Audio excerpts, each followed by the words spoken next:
pwedeng tinuturo-turo nyo kami. Hindi nyo pwedeng sinasabi, makinig kayo. Huwag kayo nagpapalusot dito, ha? Sinasabi nyo, yung letter na sa inyo eh. Tapos nag-break kayo. Double jeopardy. Hindi pwede yun. Sorry, hindi po kami papayag nun. Kung alam po namin hindi kami mag-break, tama po ang chair.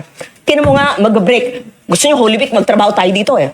Walang labasan sa kwarto hanggang hindi nakita ang pagtulong sa itang tao. Pero huwag nyo sasabihin na nag-break kami, kaya hindi napasa yung hiniling ng DOE na congressional approval. Hindi po, sir. Hindi inyong kasalanan yon kasi wala ang inyong sekretarya.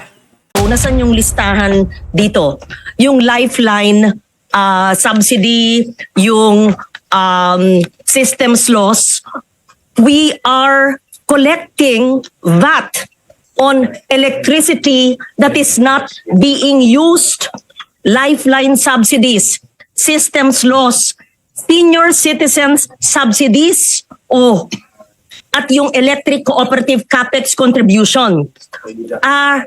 These are not electricity na ginagamit ng tao, ha? Pero, nangongolekta tayo ng VAT. DOE at ERC, sumagot kayo. Bakit hindi natin i-correct ito?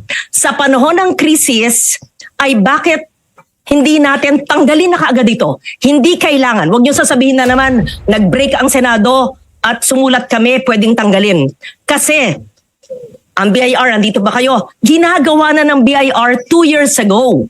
Natuklasan nila na mali pala ang pag-implement ng ilang pagkolekta ng VAT sa, uulitin ko, universal charge, fit-all, systems loss, lifeline subsidies. Hindi yan kinokolekta, hindi naman ginagamit. So, tumutulong ka na, di ba, lifeline subsidies, bubuwisan ka ba? Di ba? Ano ba yung VAT? Kailangan yan yung value added eh. So, I put on the table, DepDev, SEC, yung sabi ni Senbam, may paano ka lang batas na, yun yung dagdagang VAT maliban sa excise. I put on the table yung murang bilihin at medical items na talagang basic. At sinabi ko yung epekto ng 5 piso sa isang banig ng paracetamol. And I put on the table, I filed the bill, and Chair Pia was very interested. I'm sure the chair, ito ay hindi ginagamit na kuryente pero systems loss, pinapatawan ng VAT. O ERC, anong ginagawa niya tungkol dyan? Sinabi na ba niyo sa BIR? At ang BIR ba ay bukas ang kaisipan kasi ginagawa na nila para sa iba. So may I hear from NEDA, DepDev, SEC, and may I hear from both DOE and ERC. Please do not tell me it's not possible kasi ginagawa na ng BIR sa dalawang bagay. Pag hindi nyo alam, sabihin nyo. Pero tignan nyo kasi makakatulong ito sa pinakamahihirap na kumukonsumo ng kuryente. Sec, thank you. Can we have a quick response from Sec Balisacan on that query? Yeah. Our position, Mr. Chair, is that we should explore all possibilities, all options, and see what is most affordable, sustainable, most efficient, that would achieve the objective that Senator Loren just mentioned. Yeah, it's we just from where I stand, the burden is really ensuring that as we respond to these issues and problems, that we are not curtailing our options and in the medium and the long term. Sana yung response natin is something that will put us back to higher growth and more inclusive growth as in the medium to long term. Kasi ang nakikita na natin, medyo humihina ngayon yung lumalayo tayo sa long-term growth path na gusto natin, sana hindi matutuluyan yan. We'll go back. That's the only way we can catch up with our neighbors. Thank you. With the indulgence of our colleagues, we'll have one more presentation from Department of Agriculture because obviously food security is a very important matter, and it's also directly hit by the situation in the Middle East. So Can you answer my question about bakit nagkokolekta ng VAT sa Lifeline subsidy? ERC. Oo. quick response, Yeah, PRC. Chairman Nino. Yes, thank you, Mr. Chairman. Yung pong system loss charge, ito po ay generation cost at transmission cost na nire-recover ng ating mga distribution utility. In-unbundle lang natin yung iba't ibang components ng singil ng kuryente ayon sa EPIRA at nakareflect siya at system loss. Dahil ito ay para sa kabayaran sa mga kuryenteng na i-deliver sa ating mga utilities, ito ay napapatawan din ng VAT. Kung ito ay hindi isinegregate o inihiwalay bilang charge, ito po ay makakasama sa generation charge ng ating mga utilities, ganun din sa transmission. Pero po, nakipag-usap na rin kami sa BIR. Sa matagal na panahon, kasama rin po namin yung mga party list, APEC at saka yung PhilReca upang mapakiusapan ang BIR kung po pwede na pagdating na i-segregate na nga yung generation cost at transmission cost na patungkol doon sa system loss ng ating mga iba't ibang distribution utilities. Baka naman pwede sa puntong ito ay hindi na isama doon sa base na i-implementahan ng 12% VAT.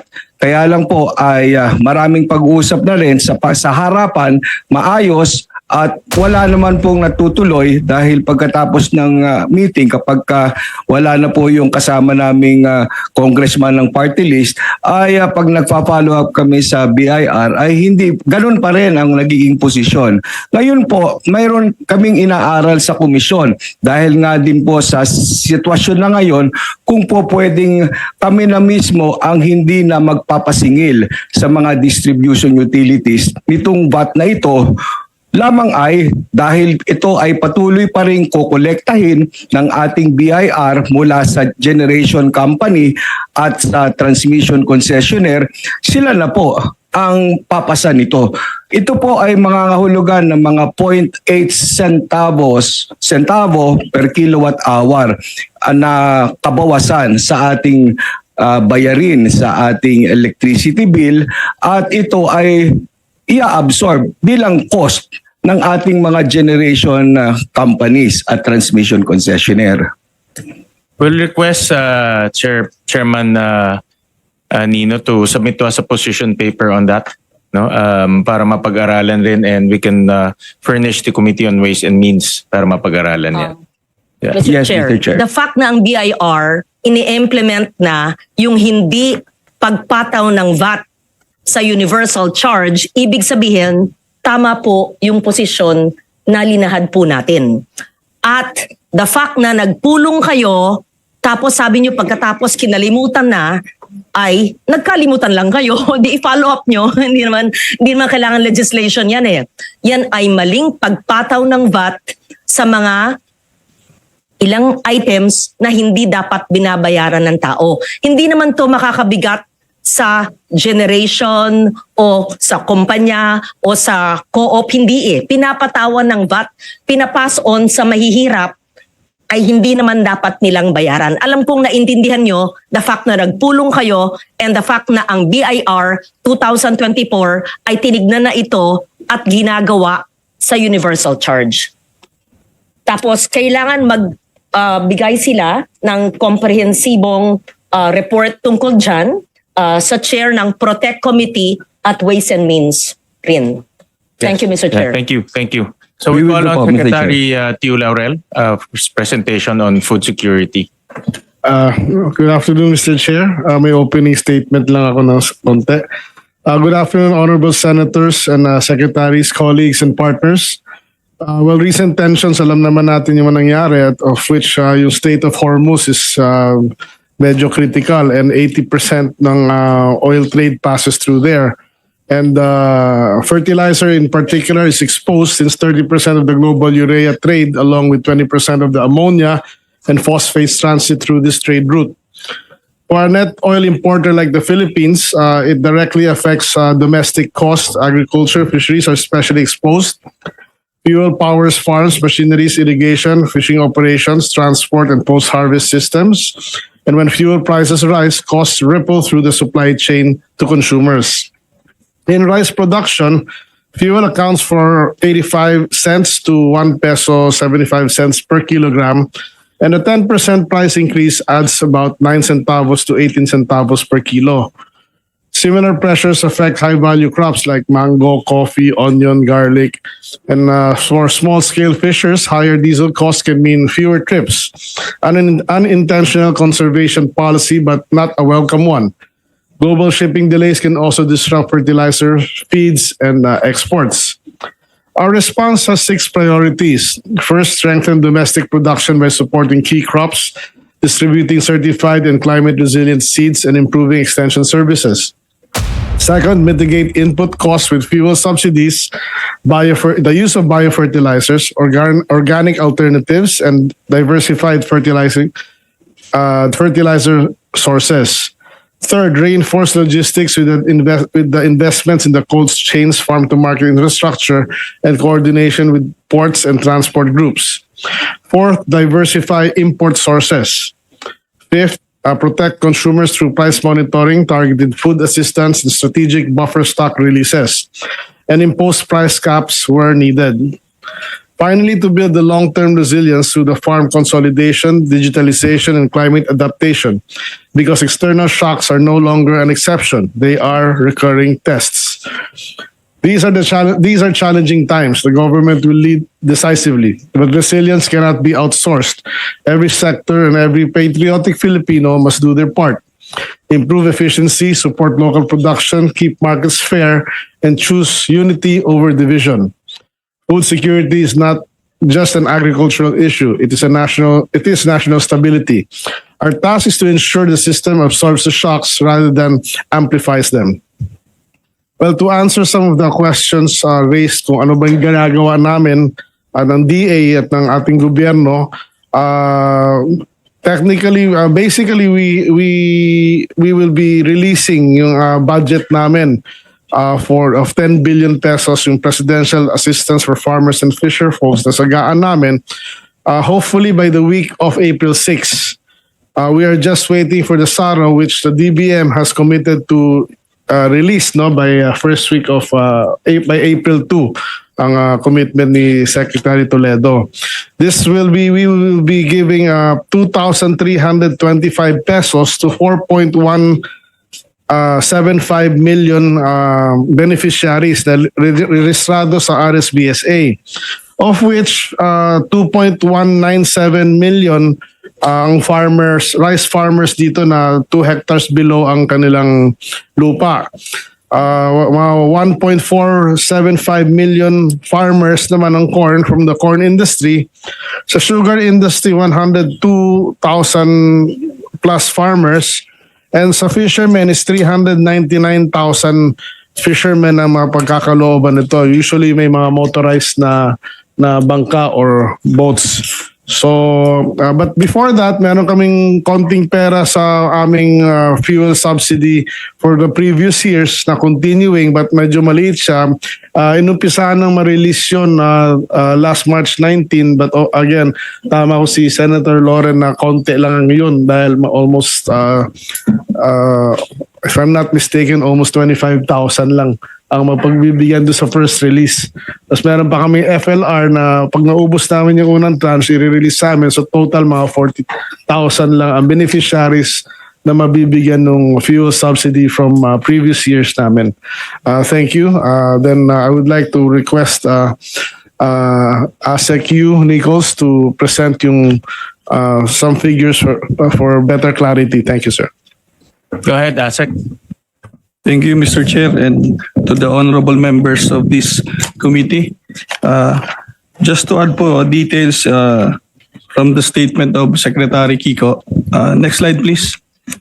I'll just be brief po, no? So we're monitoring about the prices of the basic commodities. Ito yung mga usually nakikita natin sa mga palengke, including fertilizers, as well as yung supply po ng mga pagkain natin at itong mga agriculture products relative dun sa projected impacts. No, we were given 5 scenarios from the committee po. We're given the template for the slides. So next slide, please.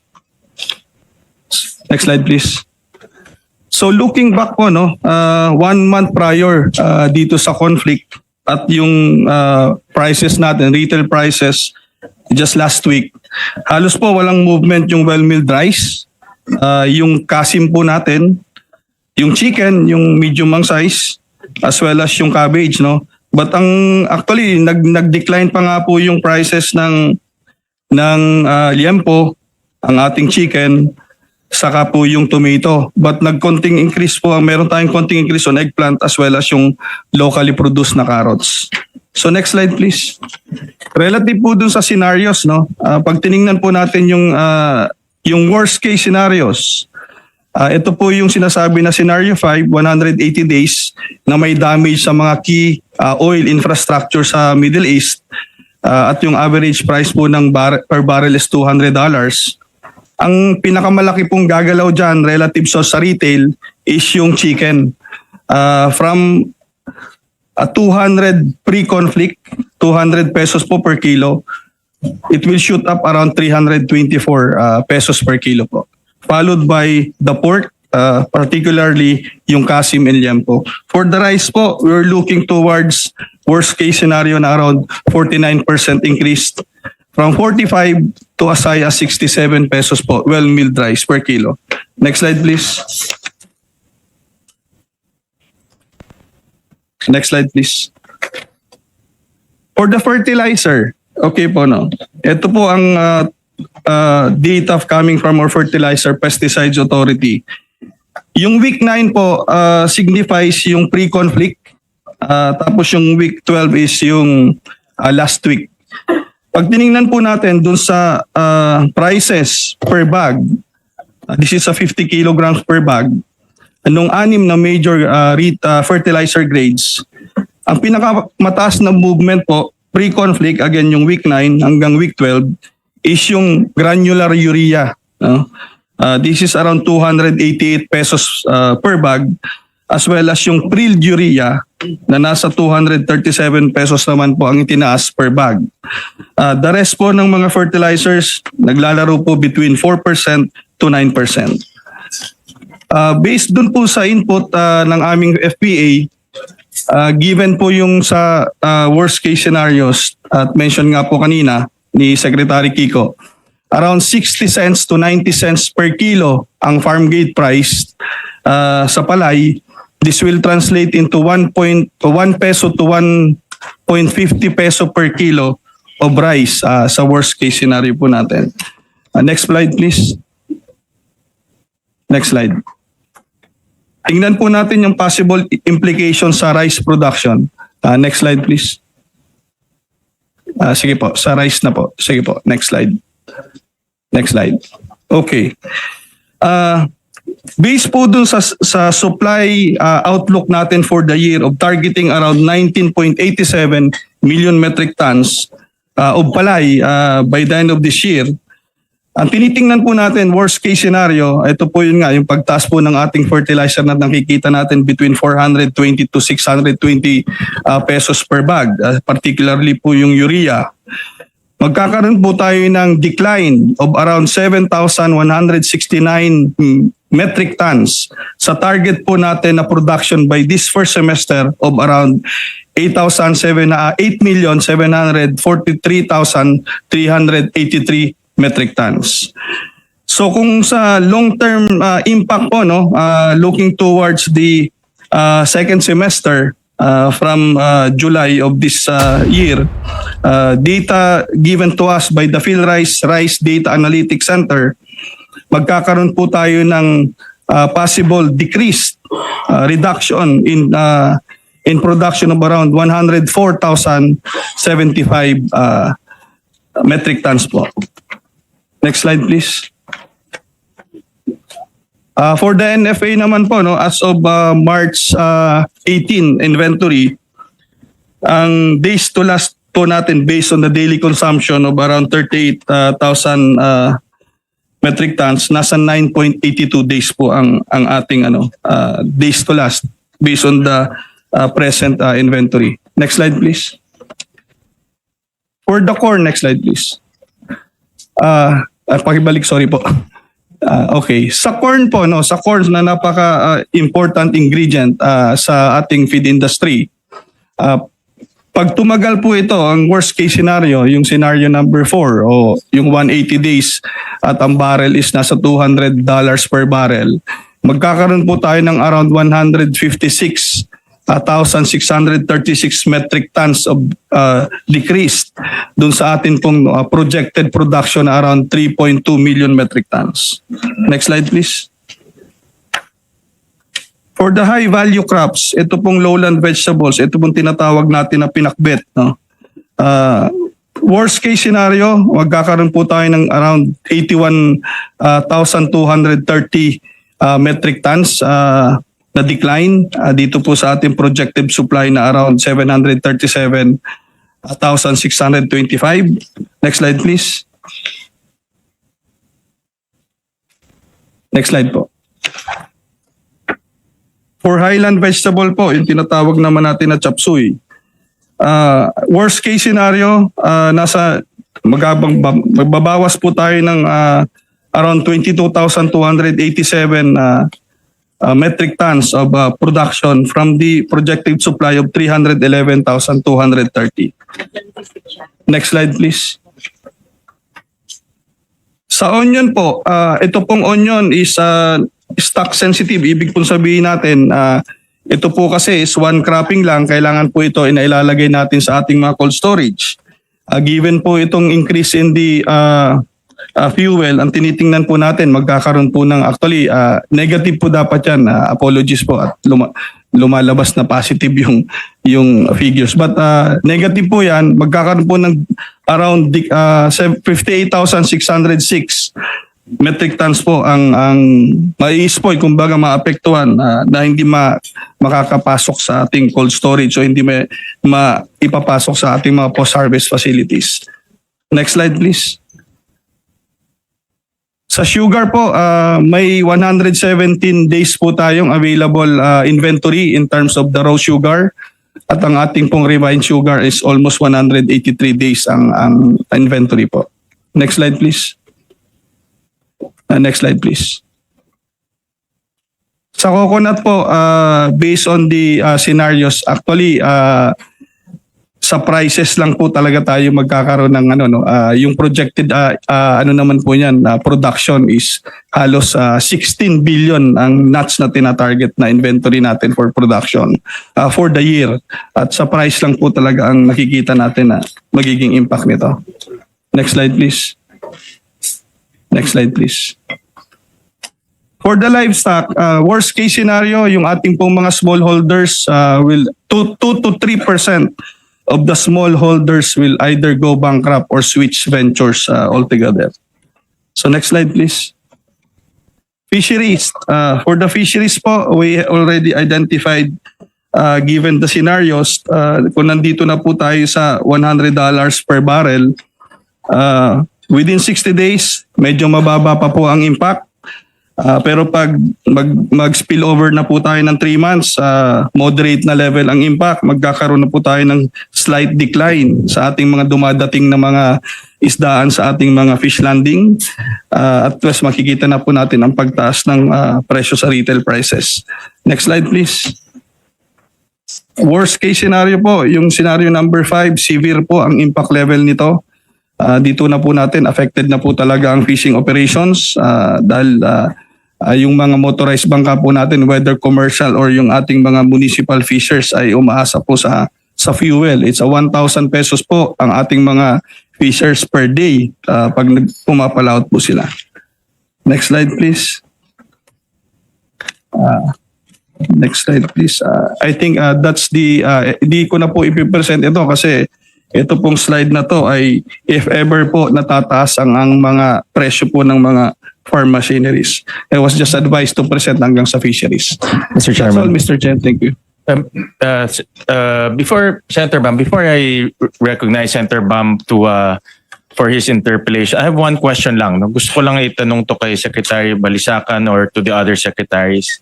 Meron ba ang executive ng isang unified, coordinated, and comprehensive national contingency plan? Meron bang nagawa ang executive na ganitong plano? I can see na merong mga contingency plans ang iba-ibang departamento, pero meron bang isang unified, coordinated, and comprehensive national contingency plan? Dahil lahat ito interconnected, and obviously all of the interventions will need funds, no?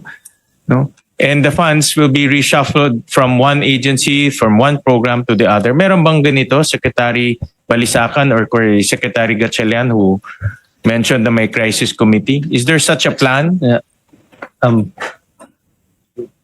Yes. Yeah. The You said National committee. Oil and Gas Contingency Plan has an interagency approach. No, but this is not only oil and gas, but also to include OFWs, our food security, of course, yung mga goods natin sa supermarket, ang ating mga social amelioration na binibigay ng DSWD. Lahat ba ito nakapaloob sa isang written document? Yes, go ahead, Secretary Tiu Laurel. Mr. Chair, basically yung binanggit ni Secretary Rex na meeting, we were actually asked to submit, kasi yung short-term plans namin, actually what we've been presenting now, yun yung na-present na namin sa Office of the ES. But the Office of the ES also asked us to prepare na, but of course, due date namin very soon, a contingency plan until the rest of hanggang end of the year. So yun ngayon yung ginagawa ng bawat isa sa amin to be submitted to the Office of the ES, and I think sila na yung magbubuo ng overall plan to be probably submitted to the President of... Kasi parang hanggang ngayon, nagdedebate pa tayo kung nasa crisis tayo o hindi tayo sa crisis. Para sa amin, dito sa Senado, nasa crisis na tayo.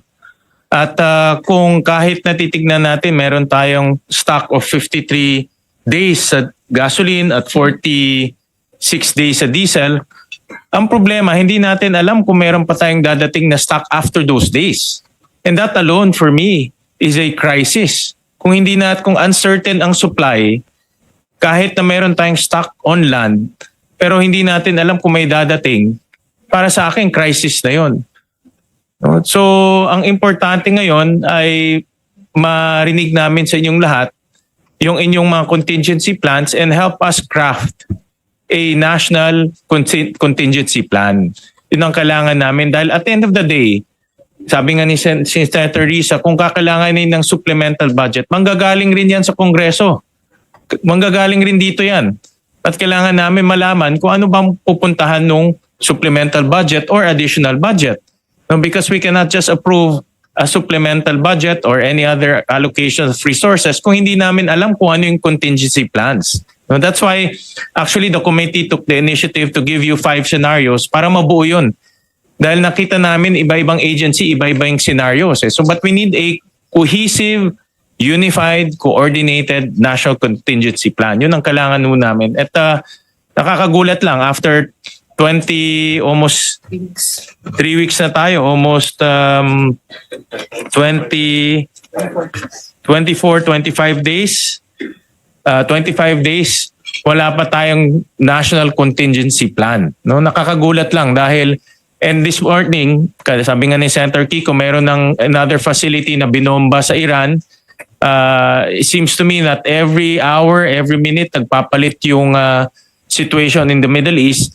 More so, we have to come up with a contingency plan if this gets prolonged. No? So, yan ang requirement namin sa ating mga agencies to submit also to the committee your contingency plan, but better yet, if DepDev or DSWD can consolidate this into one national contingency plan, that will be the best so that when the time comes that we need to allocate resources, we'll be guided accordingly. No? So with that, I'll turn over the mic to Senator Bam for his 10 minutes interpellation. Maraming salamat, Mr. Chairman. May we go back to the DA presentation? merong slide sa presyo, yung posibleng pagtaas ng presyo. Kasi earlier, pinag-usapan natin kung gaano kahalaga na mabantayan yung palengke, mabantayan yung mga ospital, mabantayan yung mga paaralan. So, is my understanding correct? ASEC Manalo or Secretary Kiko may answer if you wish, no? Currently, nasa scenario 3 na tayo. Tama ba? Is that correct? Yusek Wimpy, right? Scenario 3 na tayo right now, di ba? Yes. Yes, no. Next slide. It's not this slide. It's I think it's the succeeding slide. Yung may check, yeah, this one. Okay. So, nasa scenario 3 na tayo. Itong pagtaas ng presyo, hindi pa to makikita sa palengke, 'di ba? Tama ba, ASEC Manalo? Yes, Secretary Chu. Mr. Chair, hindi. As of the moment, technically, we are still nasa halos pre-conflict pa tayo. Okay, because may ano yan may time yan bago maepektuhan yung merkado. Do you have a timeline when these prices will increase? Okay, yes, Mr. Chair. Sa bigas, I personally think na tataas yan bandang August pa Okay. this year. Ang baboy hindi tataas for the moment dahil maraming imported baboy sa cold storages, and kung tuloy-tuloy ang importasyon ng baboy like belly and yung mga kasim, pork ham, ay yung exchange rate lang at yung freight lang ang magiging factor sa pagtaas. Ang manok naman sa ngayon, bumaba pa actually ang broiler farm gate prices from last 2 weeks ago, 103. Today, 93. Kahapon, 96. So mukhang ang manok, we have a little bit of overproduction. So baka yung ang total effect sa atin ngayon is puro freight. Okay, so Secretary, itong scenario 3 na ginawa ninyo, we're saying in 3 to 6 months maramdaman ito? Possible, not that scenario 3 na at $150, maybe yung scenario 2 or Okay. scenario 1 yan. Yung scenarios na yan, mangyayari kung wala tayong intervention. Correct, di ba? This is without any intervention, these scenarios. Yes, Mr. Chair. Okay, so mahalaga na bago tayo umabot sa 271 pesos ang manok, na increase of 70 pesos. By the way, kayo po yung gumawa ng mga scenarios pong to, hindi po kami. So, bago tayo umabot dito, mahalaga na may intervention sa tayo, Secretary. Correct, di ba? At nabanggit mo rin ito, yung mga tulong sa farmers, tulong sa magsasaka, subsidiya sa fertilizer.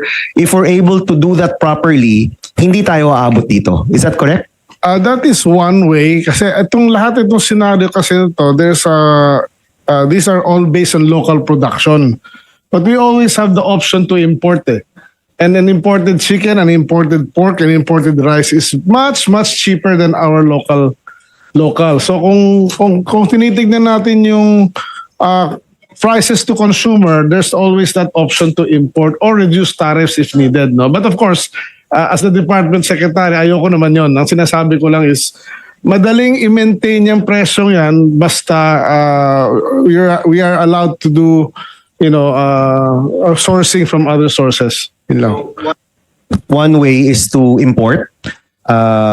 Another way is to support our local farmers, which you already talked about earlier. Yes, Mr. Chair. Okay, so kung magagawa natin yan, hindi tayo aabot dito. All I'm trying to say is, this is the projection if we don't do anything. Pero Yes, kung Mr. gagalaw tayo, posible natin itong matigil.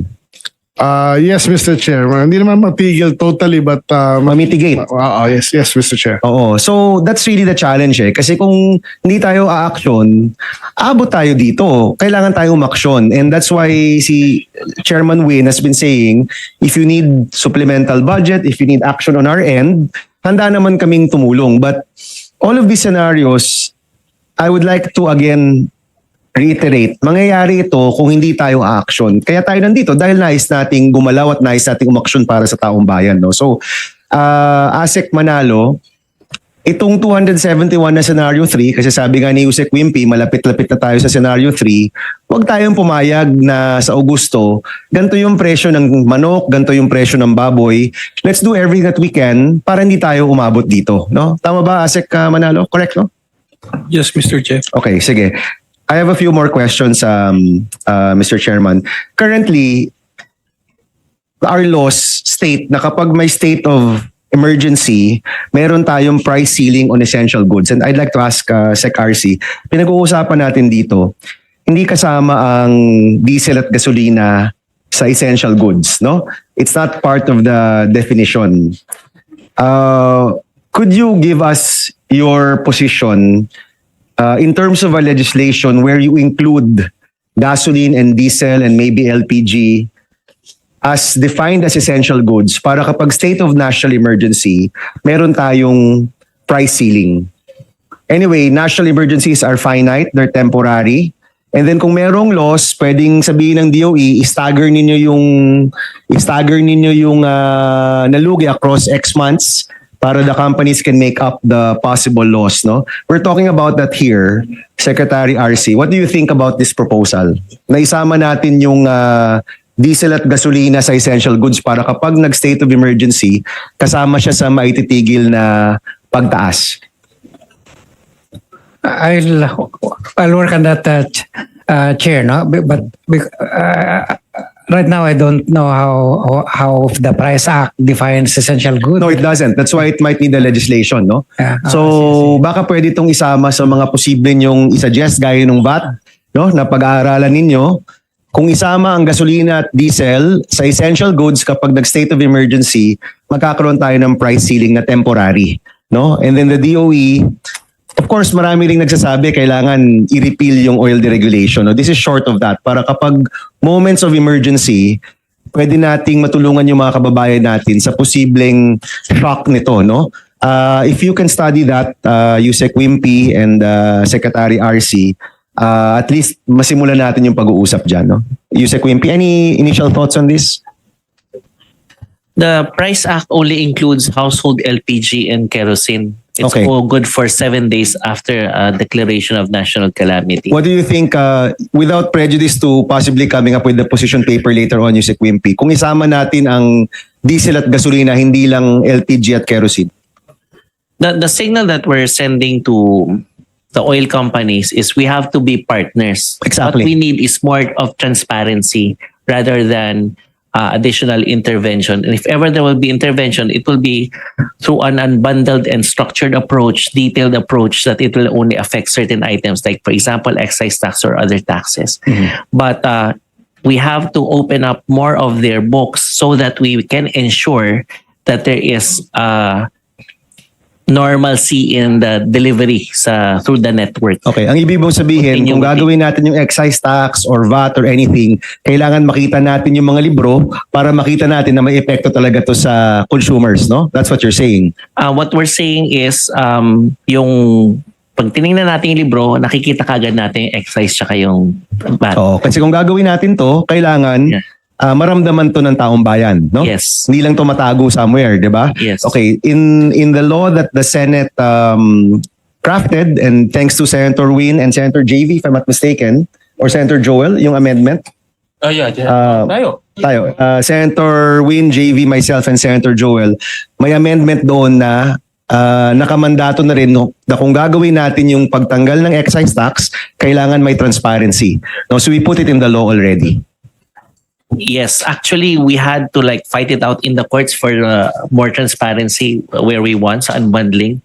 But in extraordinary circumstances, there should be more presence by the government, which is what we did. Agree, okay. But at the same time, we have to make sure that there's not too much to the point that it will kill the industry. Okay. Because I mentioned to Secretary Gatchalian earlier, to Secrex, the gasoline stations are our DSWD as far as the giving out of goods is concerned. It should be open. It should be trusted.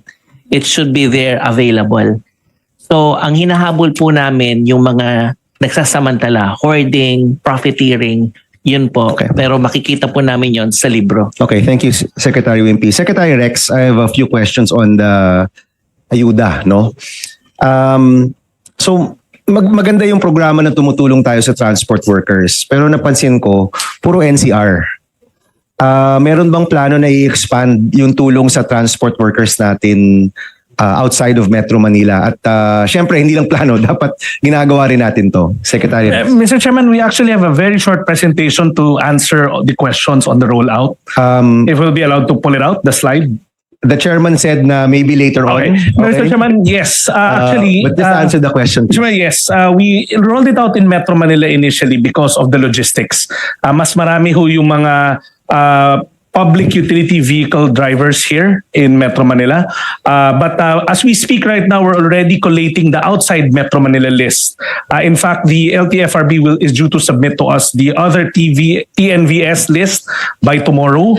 The local government units are to submit to us their TODA drivers by Thursday. if I'm not Secretary mistaken. Rex, ilan ang ating tricycle drivers? Di ba million yan? Yes. Mr. Chair, the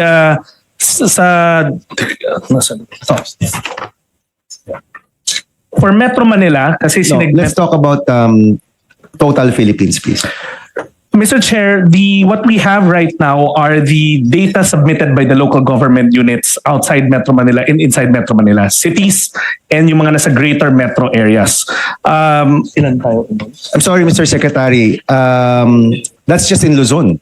No, Mr. Chair, we have a list that encompasses all the cities of the country Okay. to include its greater areas. Okay. Sige. And NCR. I just need to add the two numbers. 100,000 plus.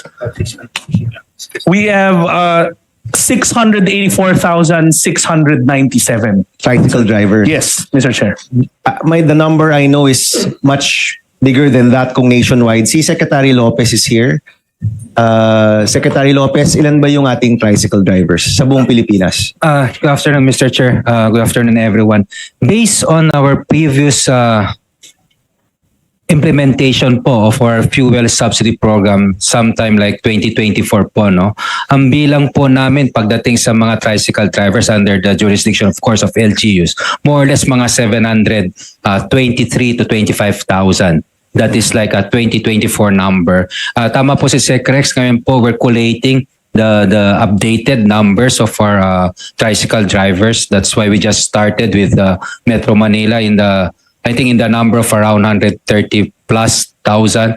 Tapos magsisimula po kami sa mga malalaking syudad din at sa mga malalaking probinsya at sa mga munisipyo po. Siguro, let me just simplify my question. Sa 700,000 tricycle drivers, hundreds of thousands of jeepney drivers, thousands of TNVS drivers, anong porsyento sa kanila ang makakuha ng tulong at ilang buwan sila makakakuha ng tulong? Mr. Chairman, if the number, kasi medyo magkaparehas yung numero namin, mine is drawn from actual submissions of local government units, so comes across at around 700,000. So lahat ho sila. Okay.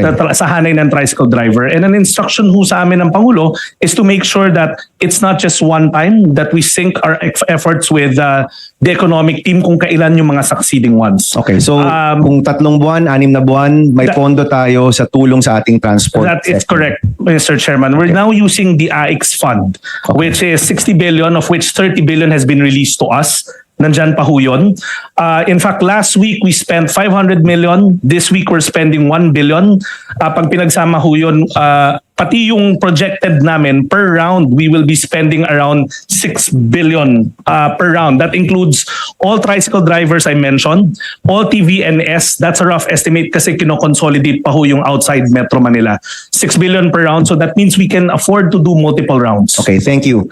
So ito yung, honestly, sa mga kabinete dito, ito po yung hinahanap natin na ano ba yung plano, ano yung target, ano yung mahahabol natin. So we're saying all transport workers will receive support up to 3 to 6 months minimum of this during this crisis. At yung pagbibigay niyan ay through the LGUs or through the agencies? Mr. Chair, there are two types. meron yung fuel subsidy of DOTR, and meron ho yung cash relief assistance ng DSWD. The one for DSWD, we do the actual payout based on 2 types of lists. Pag TODA ho yan, tricycle, galing sa mga lokal na pamahalaan because they're the regulatory body. Pagdating ho sa other public utility vehicles, which is happening as we speak right now, TVNS, MC taxi, service delivery, PUJ, galing sa LTFRB, kami rin ho magpe-payout nun. I think si Secretary Lopez can answer for the fuel subsidy. Siguro yung mungkahi ko na lang, Secretaries Rex and Secretary Lopez. Kadalasan kapag meron tayong programa para sa mga transport workers, laging may lalapit na nagsasabing, pero kami po hindi nabigyan. No? So let's make sure that our lists are complete. Let's make sure na sa mga LGUs, kasama natin sila sa pagbibigay ng suportang ito, wag ma-politicize at matulungan talaga natin. Kasi once tumigil ang ating transport workers, kapag di na sila kumikita at piliin nilang wag lumabas, talagang titigil yung ekonomiya natin. Kasi di na makapunta yung mga tao sa ospital, sa paaralan, sa mga negosyo, sa mga trabaho nila. So mahalaga na nandito yung programang ito. And thank you, Secretary Rex, for mentioning yung ayuda budget. Kasi ang total, pag i-add mo lahat ng mga programa, aabot tayo ng 200 billion no? Senator Win, no? Around 200 billion. And this is the time to use that, no? Of course, we can still get a supplemental budget later on. Pero right now, yung naka-budget na, gamitin na natin, no? And I hope we have enough cash, Secretary Toledo. Alam ko ibang usapan pa yan. So let's do that. And the Senate, of course, will monitor na nangyayari ito. No? So thank you, Secretary Rex. I have one last question kasi I have 15 seconds left kay Secretary Roque. Alam mo natin yung MSMEs, sila po yung pag may crisis po na ganito, maraming MSMEs ang nagsasara, sila po yung pinaka natatamaan, wala silang espasyo sa kanilang budget para sa ganitong klaseng external shocks, no? Do we have a program for our micro, small, and medium enterprises? Our sari-sari stores, our karinderias, our vendors, our market stall vendors, yung mga palengke stall owners, yung ating mga, karamihan po ng, alam nyo to, karamihan ng mga Pilipino, ang kanilang employment galing sa mga maliliit na negosyo. Meron ba tayong programa na tulong po para po sa kanila? Yes, Honorable Chair, good afternoon. No? Actually, for the MSME, DTI has a lot of programs for them. Marami pong programa ang DTI. They just have to go to the different regional offices. 18 po ang regional offices all over the country. And we also have almost 1,400 negosyo centers. So they can go there po and really ask what are the different programs that DTI has for them. Unang-una, meron din tayong pautang for them. No? We have a bank under DTI which is called the DTI SB Corp. Ang pautang po dito is already no more collateral for up to 5 million pesos and no payment of principal and interest po for the first year. And then the time of payment can be 3 to 5 years. And if hindi po nila mabayaran, they can just extend the loan. So yun po ang meron no, for the MSMEs. Last March 11, we launched 3 different loans. So number 1 is the OFW Negosyo Fund, which we set aside 2 billion pesos for the OFWs na gustong magnegosyo, whether they're abroad or their families here, or yung mga returning expatriate na OFW. So again po, no collateral po ito up to 5 million pesos and no payment of interest for the first year. And then we also have now the Women's Enterprise Fund because we also want to, aside from its Women's Month also no March, no, we also want to encourage a double income in the family. Kasi ang Asian style, di ba, yung mga, it's the father that works, yung mga nanay, in-encourage po natin na either may negosyo na sila, i-push nila yung negosyo nila or to get into business para mas maganda yung education, makukuha nilang education, then they're able to, go out now and support also mga indirect industry. So we have that fund. Again, no collateral po up to 5 million pesos and then no payment of interest and principal for the first year. And then we also have the export expansion fund, which is we've seen kasi last year was the highest export from the beginning of time. So we increased by 15.3%. So nakikita po natin na yung mga produkto ng Philippines, lalo na in the agriculture sector also, is really making waves globally. So meron din kaming pautang. Same din po, no collateral up to 5 million pesos, yung iba hanggang 10 million depending on the industry, and no payment of principal and interest for the first year para makabuelo po sila. Secretary, salamat sa sagot, no? So, I'm happy that you mentioned the Negosyo Center kasi that's my first law way back in 2014. Yung Negosyo Centers, meron po yung listahan ng lahat ng mga nagpaparehistro. Yes. So, they know who the SMEs are. Alam po nila yung MSMEs dun sa munisipalidad o sa syudad. Maganda po na you instruct them to reach out sa mga MSMEs na struggling para pwede ho kayo mag-offer. Kasi sometimes, may mga programang ganito, hindi alam ng mga MSMEs na may mga ganitong klaseng programa. So maganda if they're proactive, they reach out, maybe you could identify ano yung mga industriya o ng mga types of businesses yung at risk, nag-reach out sila, mag-offer po kayo ng tulong because we need to keep our MSMEs open. If our MSMEs close down, ang rami pong mawawalan ng trabaho, no? So we need to keep them open.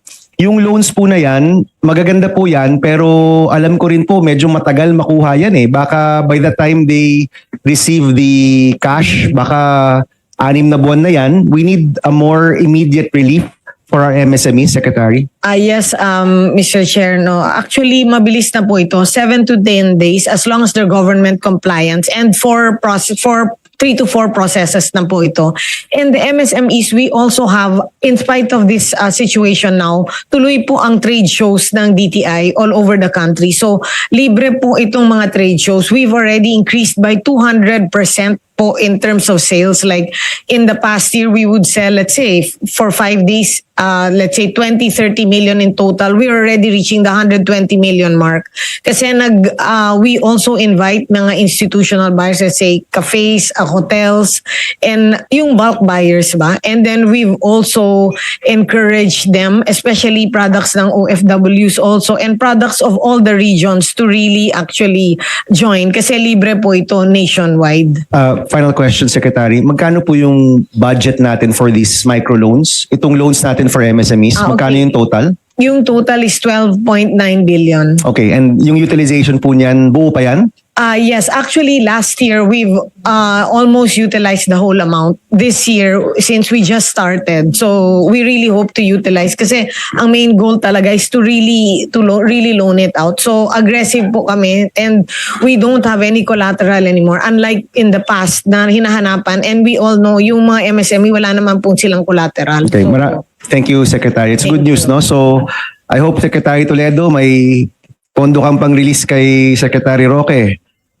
May pondo po ba kayo para kay Secretary Gatchalian at Secretary Chu Laurel at kay Secretary Lopez, Secretary Toledo? Meron po ba? Okay, thank you, Mr. Chair. Okay, also taking off from the question of Senator Legarda. Yes, as early as of March, after the conflict has erupted, the executive already identified the possible sources of funds as to this possible for this. So initially, we have consolidated this amount of 210 billion. So consistent, I guess, with the estimate of Senator Gatchalian. Coming from number one, continuing appropriations of about 10 billion from the 2025 appropriation and around 200 billion from the GA of 2026. Okay, just to identify those programs and projects. For the DFA, we have, if I have to enumerate, Mr. Chair, we have an appropriation for the DFA of 1.2 billion for the assistance to nationals and legal assistance fund. Of course, we have the DMW with Secretary Kakdak of the 4.2 billion pesos. Okay. Also, we have for the SWD, as mentioned already by Secretary Rex, around 63.8 billion pesos for the protective service for individuals and families in difficult situation. And of course, from the DTI Secretary Rocky, we have a budget for 2 billion also. Okay, that is for the MSMEs, Negotiation Center, the shared facilities, and others. Also, we have, of course, Mr. Chair, the available fund for the contingent fund and, of course, the National Disaster Risk Reduction and Management Fund. Okay, that is from the 2026 GAA.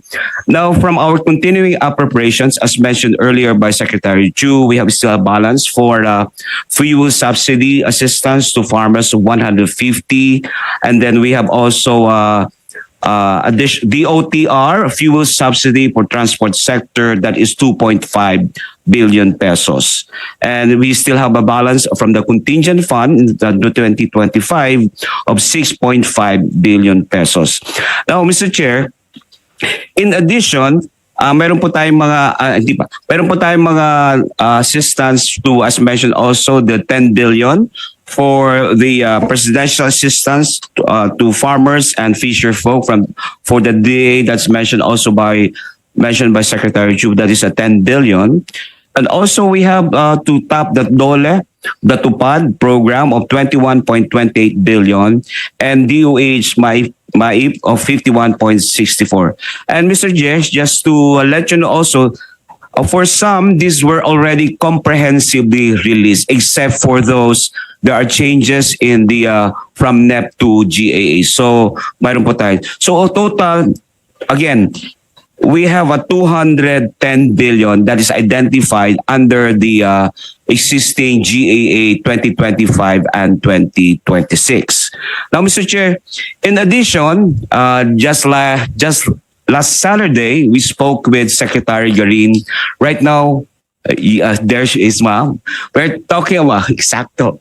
We are looking at tapping the Malampayo Fund of 20 billion already. And the request is already with us, and we will release that for the bulk purchases of oil. So I think it's not a problem now na magkakaroon tayong shortfall, because Secretary Garin already requested to us, how do we release now the 20 billion fund, charging it from the Malampayo. So a total of around 230 billion, Mr. Chair, the available funding for us for this crisis that we are now experiencing.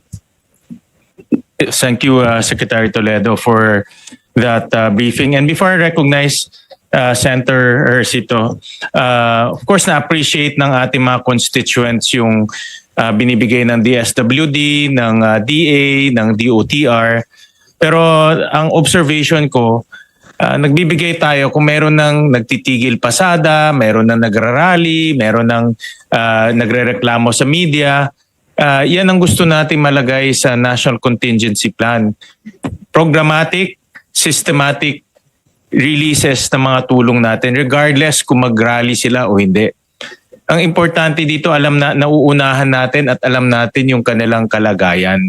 So that's what we want to craft. No, I was actually hoping to see that from the executive, but ang kailangan nating tulong sa lahat ay nakaprograma na siya, no, in different scenarios.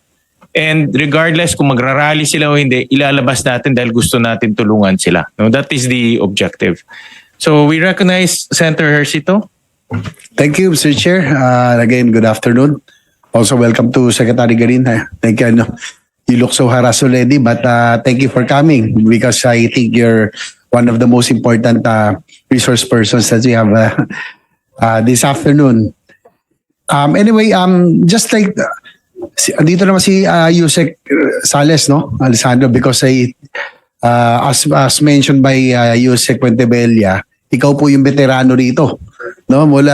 Kayo po yung naka-experience nung oil crisis noong 1970s. And during that time, I remember, medyo bata pa ako noon, there was such thing as an oil price stabilization fund, no? Yung OPSF. Kaya lang nawala ito because of the oil deregulation law. But because of considering the current oil crisis, does the DOE recommend amendments to the oil deregulation law or even repeal it in case, and specifically reviving the oil price stabilization fund for price and relief of supply security? Siguro si Secretary Garin, probably tatingin natin sandali si Yusek Sales, so because of Inabutan his niya yan, experience. sigurado. O, inabot niya yun eh. Naka-shorts pa kami nun. Pero I think he has siya po yung merong historical institutional memory of that. Sec Garin, sige po, yung sa OPSF. Mr. Chair, the oil deregulation law, in our assessment, actually works naman in good times though. In bad times, the government does not have any regulatory or any powers over the private entities. Kaya hindi mo sila madidiktahan kung kailan na talaga kailangan pumasok ang gobyerno, because the only thing that the government can do is supervise, monitor, and binabantayan lang. But to tell them not to do or follow some guidelines, we don't have the mandate for that. Kaya ganun yung limitation. But on the yung subsidy dati, to a certain extent, but it will be limited by our capacity in terms of financing it and also the length of the infrastructure. But Yusek Sandy can elaborate on that, Mr. Chair. Sige, Yusek Sandy. Sige, just brief us who were still too young at that time. Thank you, Mr. Sa experience nyo with the OPSF and yung pong... Thank you. Thank you, Mr. Chair. 1973 po yung unang oil shock. 15 years old yata ako. So yun yung time talaga nagkaroon ng physical shortage. Nagpipilahan talaga sa gasolinahan. More than 1 kilometro pila. Kasama ko yung tatay ko noon. So after that, oil embargo, tapos 79 nagkaroon ulit. Nagkaroon po tayo ng Oil Price Stabilization Fund. Okay, so historically nakita rin na hindi siya masustain. Kasi ang ginagawa nung stabilization fund nung araw, yung presyo ng petrolyo ang kinokontrol. And maraming experience ngayon sa buong mundo na hindi po siya a good strategy and it does not last for long. Ang maraming strategy ngayon really is direct assistance, parang ginagawa ng gobyerno ngayon. Bigyan ng assistance yung the most affected sectors of society, like yung jeepney driver, tricycle drivers po natin, yung fisher folk, farmers, mas ma-effective na way siya. Hindi yung kontrolin mo yung price through a fund, but when the crisis arises, yung mga pinaka-vulnerable sectors, yung po ang diretso mabigyan ng tulong. So, in crafting any new national program for this kind of situation arising again, siguro yun yung mga important lessons.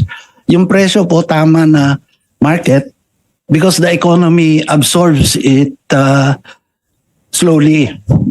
Pero when emergency situations or sudden spikes happen, I think the proper reaction is really targeted help to the most vulnerable sectors.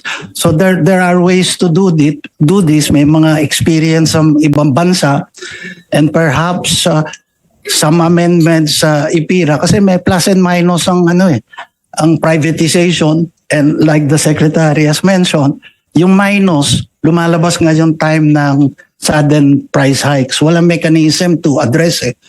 And the chair rightly said that it has to be a coordinate effort pag ganito kalaki ang spike natin. But considering, Yusek, siguro Secretary, considering that we have a present crisis now, because we understand meron tayong oil deregulation law that andun na yung frustration nga ni Secretary na we cannot do anything, but this is a crisis situation. But do you suggest in case we repeal or in case we amend the oil deregulation law, which particular provisions should we add? Siguro kailangan natin idagdag yung crisis situations. Garin, please. Yes, Mr. Chair. One we're evaluating right now is what if in times like this, no? Not necessarily like the whole time we do the regulated pricing, but regulate at times like this, regulate the profits.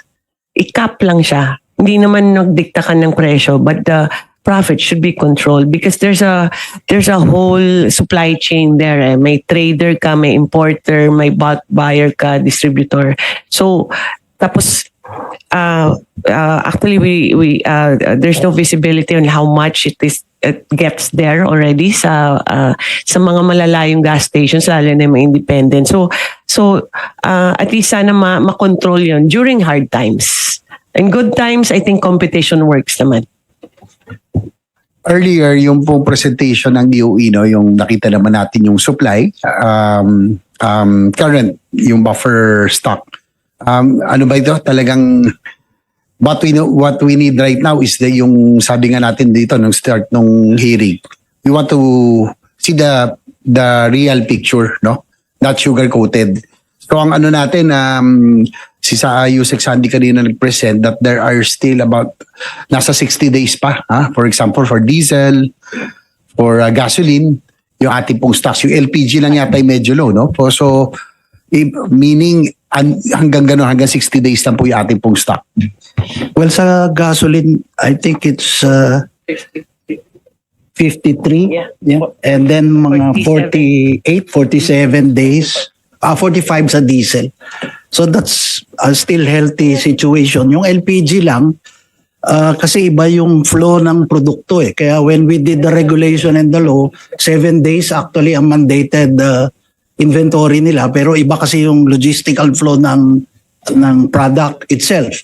But currently, 3 times ang stock ng LPG, nasa 23 days sila below the regulatory minimum requirement. So nasa requirement pa tayo during normal times. But now that it's abnormal times, ang problema natin dito, Mr. Chair, yung po, sa Strait of Hormuz, hindi makapasok, 10% lang yata ang nakakalusot. So yung restocking o yung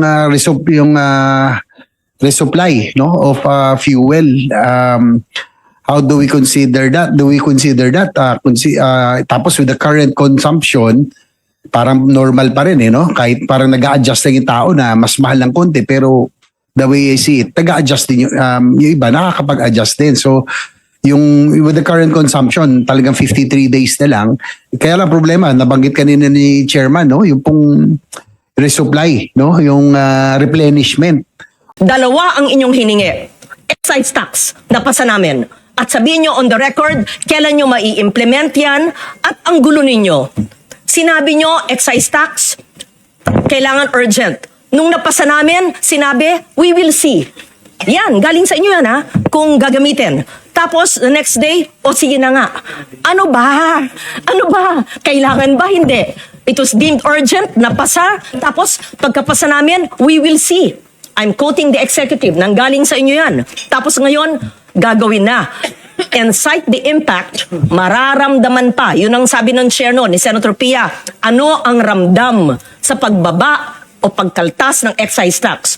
Yung biofuel, maraming concern sa mga coconut and sugar farmers. Pero itong sinabi niyong low-hanging fruit, congressional approval. Tapos nagsabi po kayo, sir, with all due respect kasi po nag-break. Hindi po magandang pakinggan yan. Hindi po mag-break ang Senado kung sinabi niyong kailangan ng congressional approval ang paggamit ng PNOC ng kanilang pondo. Pakilagay po sa record after your presentation and we give a chance to the others, Mr. Chair. Because it's important na hindi tinuturo sa atin na nag-break tayo kaya ang PNOC hindi makagamit ng kanyang pera. That's unfair. Ang sekretary nga ninyo wala dito Kung anong pamumulitik ang ginagawa na naman ng sekretary nyo. Break tayo session pero tuloy-tuloy pa ho yung aming hearing. At kung kailangan po mag-convene, ready naman po magkaroon ng special session at any time, no? So, when did you give the letter? Kasi, alam nyo, hindi pwedeng tinuturo-turo nyo kami. Hindi nyo pwedeng sinasabi, makinig kayo. Huwag kayo nagpapalusot dito, Sinasabi nyo, yung letter na sa inyo Tapos nag-break kayo. Double jeopardy. Hindi pwede yun. Sorry, hindi po kami papayag nun. Kung alam po namin hindi kami mag-break, tama po ang chair. Tinan mo nga, mag-break. Gusto nyo Holy Week, magtrabaho tayo dito Darating lahat ng secretary. Burn the midnight candle. Walang labasan sa kwarto hanggang hindi nakita ang pagtulong sa itang tao. Pero huwag niyong sasabihin na nag-break kami kaya hindi napasa yung hiniling ng DOE na congressional approval. Hindi po, sir. Hindi inyong kasalanan yon kasi wala ang inyong sekretarya. I can't think of anything more important than this hearing convened by the chair. And if the other cabinet members are here, why could the most important department not be present? Thank you, Mr. Chair. Thank you. And may I reiterate, Secretary Yusek Fentabella, na kung pwede namang ipagpaliban muna ni Secretary Garin yung kanyang mga meetings. Tingin ko hanggang mamaya pa tayo dito. After her Malacanang meeting, mas magandang pumunta ho siya dito.